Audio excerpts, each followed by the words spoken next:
Assalamualaikum warahmatullahi wabarakatuh. Alhamdulillah.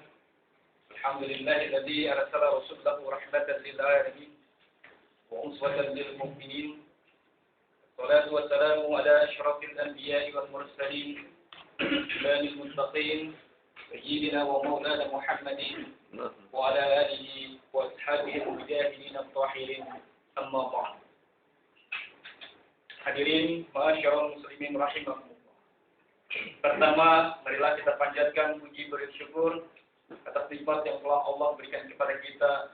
Hingga alhamdulillah pada malam hari ini kita masih senantiasa diberikan kesempatan oleh Allah untuk salatul ilmi dalam rangka beribadah kepada Allah Subhanahu wa taala. Allah Subhanahu wa taala senantiasa melimpahkan berbagai nikmat kepada kita yang jumlahnya tidak dapat kita hitung satu persatu. Allah menegaskan dalam surat An-Nahl ayat 18, "Wa in ta'udhu ni'matallahi la tusuha, innallaha laghafurur rahim." Dan jika kita menghitung-hitung nikmat Allah, niscaya kita tidak akan dapat menghitungnya. Sungguhnya Allah Maha Pengampun lagi Maha Pengasih. Hadirin ma'asyiral muslimin rahimakumullah. Oleh karenanya yang dituntut oleh Allah bukan bagaimana cara menghitung nikmat yang telah Allah berikan, tapi bagaimana mensyukuri nikmat-nikmat yang telah Allah berikan kepada kita. Oleh karenanya, mudah-mudahan kehadiran kita di sini, datangnya kita di sini merupakan salah satu perwujudan syukur kita kepada Allah Subhanahu wa taala atas nikmat yang telah kita manfaatkan. Hadirin ma'asyiral muslimin rahimakumullah. Pada malam hari ini juga mudah-mudahan Allah yang Maha tahu kemampuan kita, yang Maha tahu kekuatan kita dan kelemahan kita, senantiasa mengaruniakan kepada kita keterampilan di dalam menyikapi permasalahan hidup. Sebab hidup ini adalah untuk orang-orang yang bermasalah. Ada para hadirin di sini yang tidak punya masalah? Ada. Silakan, silakan. Banyak yang tidak punya masalah ya. Justru menurut saya, setiap manusia pasti punya masalah ya.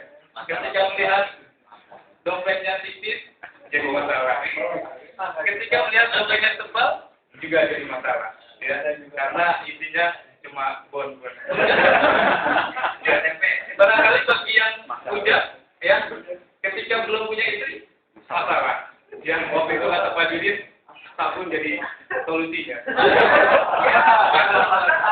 Terlalu banyak banyak istri juga masalah. Ya. Jadi memang hidup ini adalah untuk orang-orang yang punya masalah. Nah justru menurut saya, orang yang mengaku dirinya tidak bermasalah, yang masalahnya sangat besar. Contohnya Pak Omar misalkan. Nah, Pak Omar menganggap dirinya presiden. Bagi dia tidak bermasalah. Tapi bagi kita, orang ini punya masalah. Pasti ada bermasalah orang ini.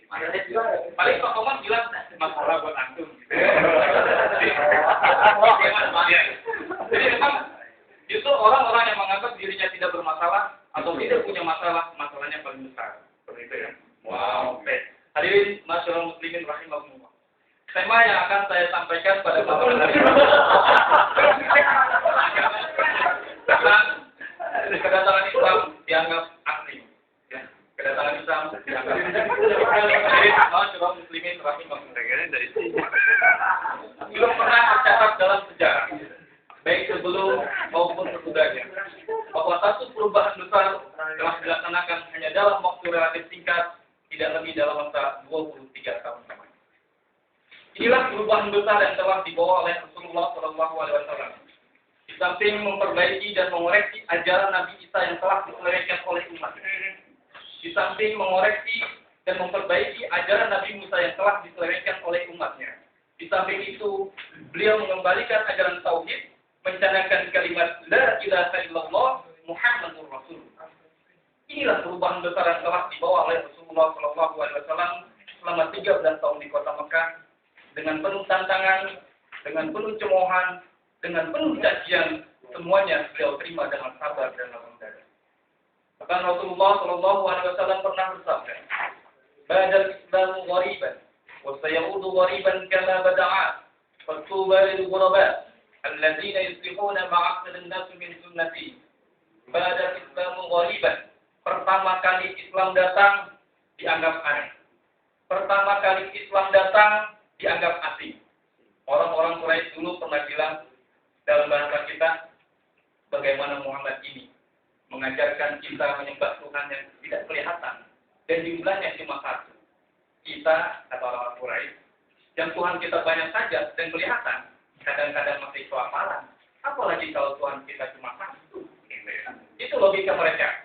Jadi ajaran-ajaran yang dibawa oleh Rasulullah SAW dianggap barang yang aneh, dianggap barang yang asing, dan baru pertama mereka dengar. Badal Islam ghariban, pertama kali Islam datang dianggap aneh. Wa sayaudu ghariban kama bada'a. Dan pada suatu saat nanti, kata Rasul, barangkali saat ini ya, Islam telah kembali dianggap aneh dan akan kembali dianggap aneh. Macam zaman sekarang saja, barangkali kita saksikan ada anak muda rajin ke masjid dianggap aneh. Ya, karena barangkali anak muda yang lain atau teman-teman yang lain perginya bukan ke masjid, tapi ke mall atau ke gaul. Ada anak muda rajin membaca Al-Quran juga kadang dianggap aneh. Karena sekarang bukan Al-Quran lagi ya, Pak. Mungkin udah modelnya udah internet, udah Facebook segala macam. Nah, jadi apa yang telah dikatakan Rasul dahulu terjadi pada saat ini, ya. Dan pada 5 Muharriban Islam dulu dianggap aneh, wa sayudu wariban kama bada'a, dan pada saat sekarang Islam telah dianggap aneh. Dalam kondisi demikian kata Nabi, "Fatuba lil ghuraba", maka beruntunglah orang yang dianggap aneh. Nah, saya jelaskan orang yang dianggap aneh dia. Jangan-jangan nanti ada orang di pinggir jalan ngomong sendiri, wah aneh itu beruntung, bukan seperti itu ya. Jadi siapa mereka itu ya, orang-orang yang dianggap beruntung kata Rasul ini? Siapa mereka itu? Alladzina yusyrikuna ma'abdadan min sunnati, yaitu orang-orang yang tetap memegang sunnah, yang memegang ajaran Rasul walaupun aneh dalam pandangan orang. Ya, mudah-mudahan kita barangkali ya dalam kehidupan ya yang sekarang lagi ngetren kan barangkali ya multimedia ya, jurusan multimedia itu lebih banyak diminati oleh pemuda gitu ya. Nah kita ya yang sudah berumur juga, alhamdulillah masih konsisten gitu ya terhadap ajaran-ajaran Islam. Dan barangkali juga ada yang menganggap aneh ya kepada kita. Tapi mudah-mudahan kita tetap istiqomah walaupun ya ada yang jauh juga perjalanan ke arah kampus ini. Mudah-mudahan kita tetap istiqomah untuk memperjuangkan Islam sampai akhir hayat kita. Itu saja barangkali yang dapat saya sampaikan pada malam hari ini. Mohon maaf apabila ada kesalahan dan kekurangan. Wabillahi taufiq wal hidayah. Wassalamualaikum warahmatullahi wabarakatuh.